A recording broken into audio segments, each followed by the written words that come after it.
The invasion of Earth was logged as a routine operation, barely worth ceremonial notice in the alien war archives. Human civilization ranked low on every strategic index the galaxy respected. Their bodies were fragile, their lifespans short, their technology uneven and politically fractured. They fought each other constantly, wasted resources on internal disputes, and broadcast their weaknesses openly across their own networks. To the alien commanders, humanity looked like a species that would collapse the moment overwhelming force appeared in orbit. The fleet arrived expecting surrender signals within hours. None came. Cities dimmed their lights instead. Communications went quiet. Military installations emptied, not in panic, but in deliberate silence. Satellites vanished from tracking, either shut down or destroyed by their own operators. The aliens interpreted this as fear, a species retreating into hiding before the inevitable. That assumption would not survive the first week. Landing forces met no defenders at major population centers. Streets were abandoned, supply depots burned, infrastructure sabotaged down to its foundations. Bridges collapsed just after alien vehicles crossed them. Power grids overloaded themselves into ruin. Every system humans could not evacuate, they destroyed. This baffled the invaders. Galactic doctrine valued preservation. Conquered worlds were harvested intact. Humans were erasing their own advantages without hesitation. Scouts sent into rural zones reported something stranger. Small human units harassed them relentlessly, never holding ground, never announcing presence. Ammunition dumps detonated hours after being secured. Patrols vanished in terrain that should have posed no threat. When bodies were recovered, human casualties outnumbered alien losses 3-1, yet the pattern remained the same. The humans were not trying to win battles. They were trying to bleed time, attention, and certainty. Captured human transmissions revealed no central panic. No cries for mercy. Orders were short, cold, and distributed across countless independent cells. Civilians assisted soldiers without hesitation, guiding them through terrain, hiding equipment, misleading enemy scans. Children were evacuated first, not as hostages, but as investments. The aliens could not find the surrender authority because it did not exist. Humanity was not waiting to be spared. It was preparing to endure. The first direct confrontation occurred near a coastal industrial zone the invaders had marked as strategically irrelevant. Human forces struck from underground access tunnels long believed obsolete. They attacked supply carriers, not combat units, then vanished before retaliation could be organized. When alien reinforcements arrived, they found their own wounded booby-trapped, weapons rigged to detonate upon retrieval. This violated every accepted rule of engagement. It was not cruelty. It was efficiency. Alien soldiers began reporting an unfamiliar sensation during these operations. Not pain, not fear of death, but unease. Humans fought without signals of dominance or territorial claim. They did not celebrate kills or retreat in defeat. They simply continued. Injured humans dragged themselves out of firing lines to reload weapons for others. When surrounded, they triggered explosives rather than surrender. Prisoners taken showed no desperation, only calculation, studying alien habits even while restrained. Command analysts reviewed historical human data deeper than surface conflicts. They found a species forged through constant threat. Predators, plagues, climate shifts, and endless internal wars had carved adaptability into their behavior. Humans evolved not to dominate environments, but to survive catastrophe. Every generation inherited lessons written in blood and scarcity. Retreat was not failure to them. It was preparation. By the end of the first month, alien commanders quietly reclassified the operation. Earth was no longer considered a weak world. It was labeled unstable, unpredictable, dangerous. The humans still had not launched a counteroffensive. They had not pleaded for mercy or declared victory. They were doing something far more alarming. They were learning their enemy, patiently, relentlessly, and without illusion. The first true battle did not begin with alarms or formations. It began with confusion. Alien advance units moved through what sensors confirmed as cleared territory, terrain mapped, threat levels minimal. The humans had abandoned the area days earlier. No heat signatures, no power usage, no detectable life. The moment the column reached the center of the zone, the ground detonated beneath them. Not a single large explosion, but dozens of staggered charges, timed to disorient rather than destroy. Vehicles flipped. Infantry were scattered. Before command channels could stabilize, kinetic fire erupted from directions that made no tactical sense. Human fighters did not hold firing lines. They appeared in fragments, striking from elevation, drainage systems, rubble piles, even from behind alien units that had already passed. Weapons varied wildly. Some were advanced, others primitive, all used with brutal intent. Humans targeted joints, sensors, communication arrays. They ignored heavily armored units unless disabling them created obstacles for those behind. It was not an assault meant to break through. It was designed to fracture cohesion.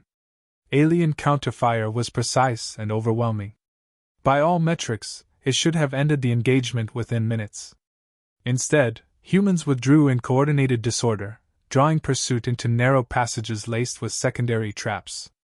Drones sent ahead were destroyed by manual tripwires invisible to automated analysis. Air support was requested and denied itself by human interference that should not have been possible with their technological level. The battlefield itself was being turned into a weapon. Reports streamed upward, conflicting and incomplete. Units that should have been reinforcing each other were isolated by collapsed terrain and severed routes. Supply carriers were hit next, long-range projectiles fired from beyond standard engagement distances. Humans were not aiming for victory conditions recognized by the galaxy. They were dismantling the enemy's ability to function. Medics became targets, not because humans were cruel, but because wounded aliens drew resources. Engineers attempting repairs were eliminated with quiet precision. When alien troops attempted to regroup, human units struck again, not harder, but smarter, forcing repeated redeployments that exhausted both personnel and command attention. Humans retreated whenever pressed, yet returned hours later from a different vector, as if the land itself had learned to move against its occupiers. Captured human combatants were interrogated on the field. None provided strategic information. Some said nothing. Others spoke calmly, asking questions instead, probing alien procedures, weapon cycles, response times. One human, bleeding heavily, continued to relay targeting data until consciousness failed. This behavior was logged as anomalous. No known species treated combat as a shared burden carried so willingly. Alien soldiers began to hesitate, a delay measured in milliseconds but felt acutely. They had trained against superior numbers, superior weapons, even suicidal opponents. They had never faced an enemy that treated every encounter as a lesson. Humans adapted between skirmishes with alarming speed. Tactics used once were never repeated the same way. Defenses established in the morning were obsolete by nightfall. The battle ended without a decisive conclusion. The humans disengaged, leaving behind wreckage, damaged morale, and unanswered questions. Alien losses were acceptable by numerical standards, yet the psychological impact was severe. For the first time, frontline units requested reassignment not due to injury, but uncertainty. They were winning every exchange on paper, yet losing something less tangible. As night fell, human activity did not diminish. It intensified. Small signals appeared across the theater, communications too brief to intercept, movements too erratic to predict. The aliens realized then that this had never been an opening battle. It was a demonstration. Humans were not fighting to stop the invasion. They were teaching their enemy how painful every step forward would become. Alien analysts reviewed every available record on human history, culture, and warfare. The deeper they dug, the more alarming patterns emerged. Entire civilizations had risen and fallen under conditions that would have annihilated any other species. Plagues, climate collapses, predator invasions, internal rebellions, all survived, all adapted. Humans did not merely endure. They incorporated every disaster into collective knowledge, passing lessons forward with relentless precision.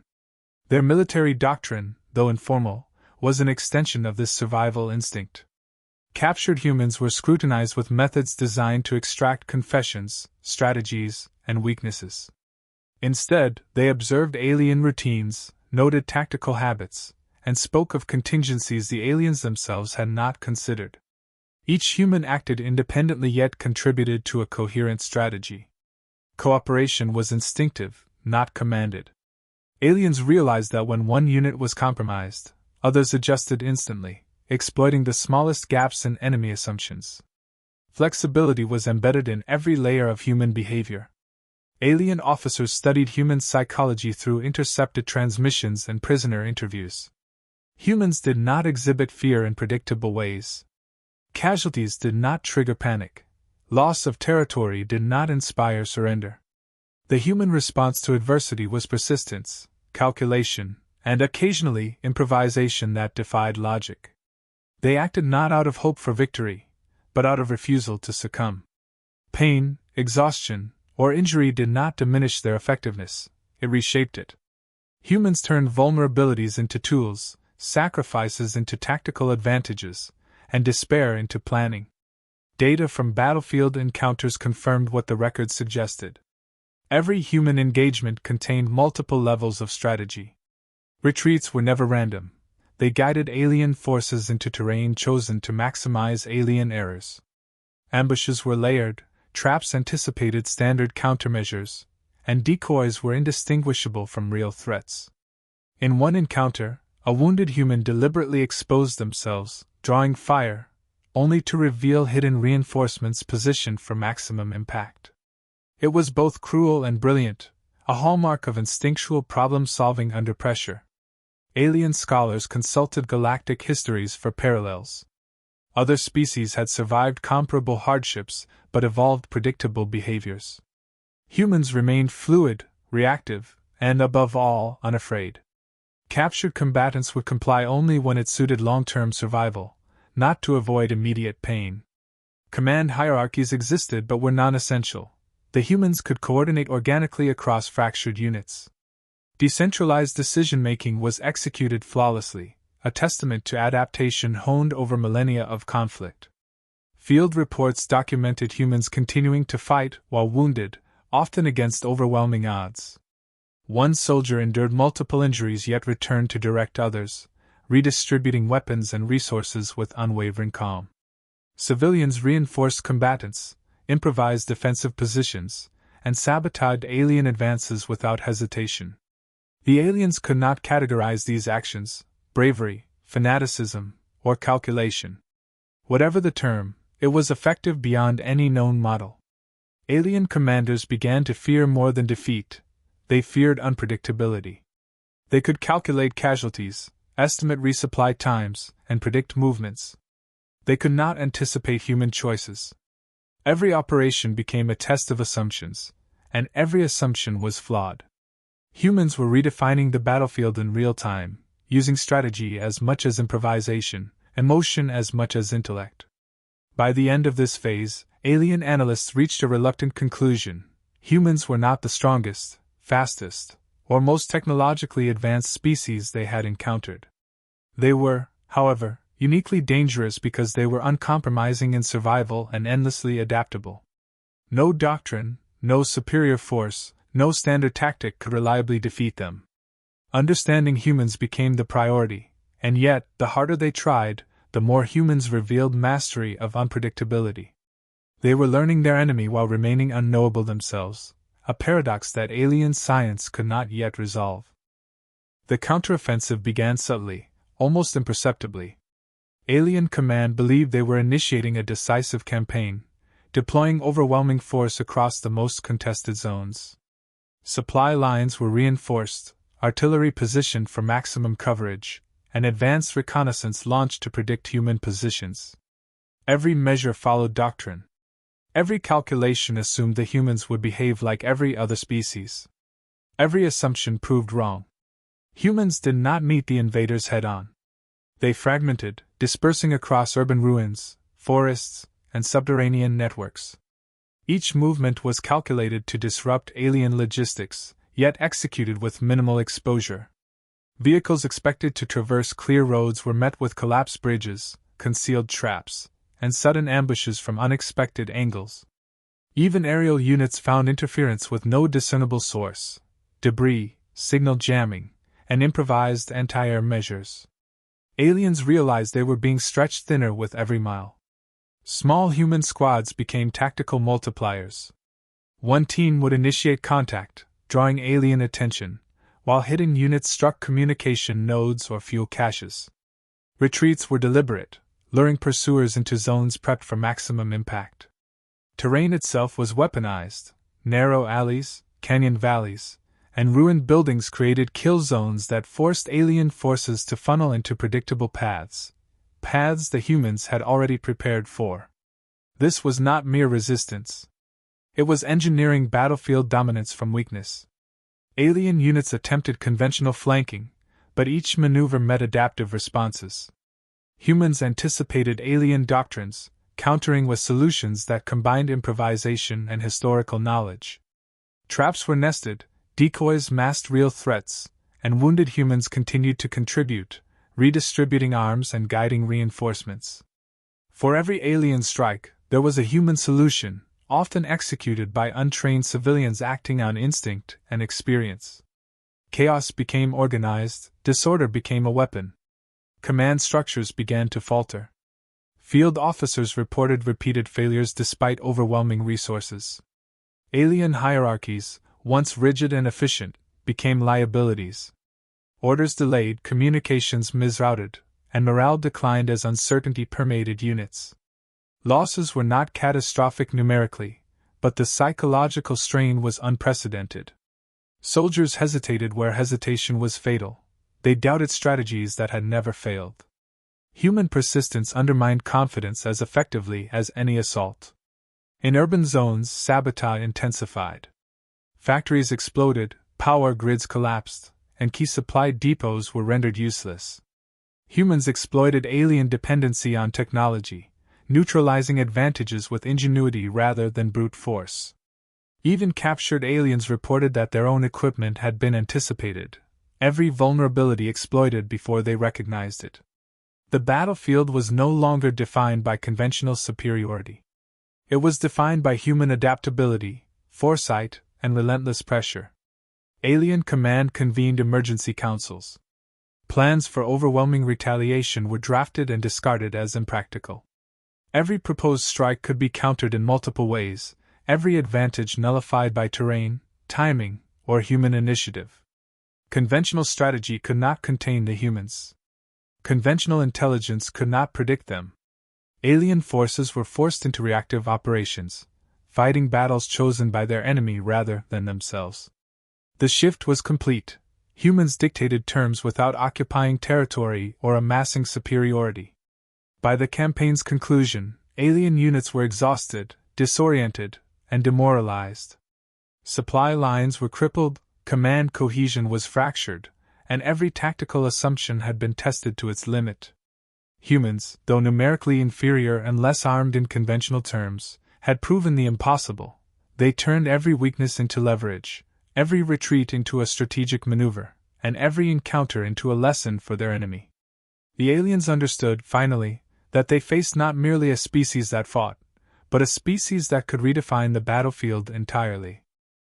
The aftermath of the campaign left the alien forces shattered in ways numbers could not express.